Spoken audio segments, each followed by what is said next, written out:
নমস্কার বন্ধুরা, আশা করি সবাই ভালো আছেন। তো বন্ধুরা, এখন যে সিনেমাটা নিয়ে কথা বলবো, সিনেমাটা হচ্ছে হিংসা প্রতিহিংসা, যেটা 2003 সালে রিলিজ করেছিল। ছবির পরিচালক হিসেবে কাজ করছেন সাজেদার রহমান সঞ্জু এবং ছবিতে অভিনয় করেছেন সাকিব খান, রদনা, আলেকজান্ডার ব্রো সহ আর অনেকে। তো এখন স্পেশালি সেই সিনেমাটাকে নিয়ে আলোচনা হবে। তো তার আগে আপনাদেরকে একটাই কথা বলবো, আপনারা যদি চ্যানেলটায় নতুন হয়ে থাকেন অবশ্যই আপনারা চ্যানেলটা সাবস্ক্রাইব করে নেবেন। আর যদি আপনাদের ভিডিওটি ভালো লেগে থাকে অবশ্যই আপনারা লাইক কমেন্ট শেয়ার করতে ভুলবেন না। তো এখন সিনেমাটা নিয়ে আলোচনা করবো। সিনেমাটার নাম হচ্ছে হিংসা প্রতিহিংসা। খুবই ভালো একটা সিনেমা। সিনেমার মধ্যে একটা হিংসা প্রতিহিংসা বলতে একটা ব্যাপার রয়েছে। সিনেমার নামটা, টাইটেলটাই ইন্টারেস্টিং। তো যখন একটা সিনেমার টাইটেলটি ইন্টারেস্টিং হয় তখন সেই সিনেমাটা কিন্তু দেখতে ভালো লাগে। তো এই সিনেমাটা আমার কিন্তু বেশ ভালো লেগেছে। তবে খুব এক্সট্রাঅর্ডিনারি কিছু না, তবে ভালো। সিনেমাটা কিন্তু বেশ ভালো। সিনেমাটা কিন্তু আপনাকে মজা দেবে। আপনি যদি সিনেমাটা ধৈর্য ধরে বসে বসে দেখেন তো আপনার সিনেমাটা কিন্তু ভালো লাগতে পারে। তো এই সিনেমাটা নিয়ে তো আলোচনা করবে, সিনেমাটা কেমন লেগেছে, সিনেমাটার গল্প কেমন, সেই বিষয়ে নিয়ে তো আলোচনা করবে। তো তার আগে দেখে নেবো সিনেমার পরিচালক, প্রযোজক এবং সঙ্গীত পরিচালক হিসেবে কারা কাজ করেছেন। সিনেমার পরিচালক হিসেবে কাজ করেছেন হচ্ছে সাজেদুর রহমান সঞ্জু। ছবিটার সংলাপ হিসেবে কাজ করেছেন ছোটকু আহমেদ। ছবিটার সঙ্গীত পরিচালক হিসেবে কাজ করছেন আলী আকরম শুভ।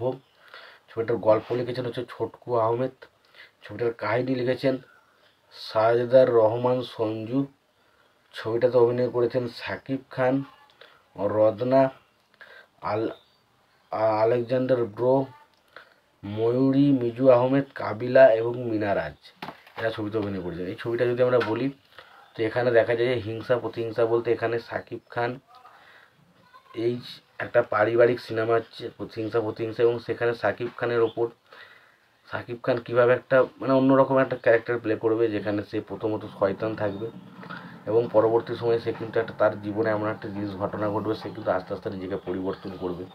তো হিংসা প্রতিহিংসা খুবই ভালো একটা সিনেমা। সিনেমার মধ্যে যেভাবে কিছু মানুষের একে অপরের প্রতি রাগ, হিংসা, এই জিনিসগুলো যেভাবে দেখানো হয়েছে, এবং তারপর ধরুন সেই জিনিসটা যে কতটা খারাপ হতে পারে, কতটা নোংরামোর জায়গায় যেতে পারে, সেই জিনিসটা ছবিতে যেভাবে দেখানো হয়েছে সেটা খুবই ভালো।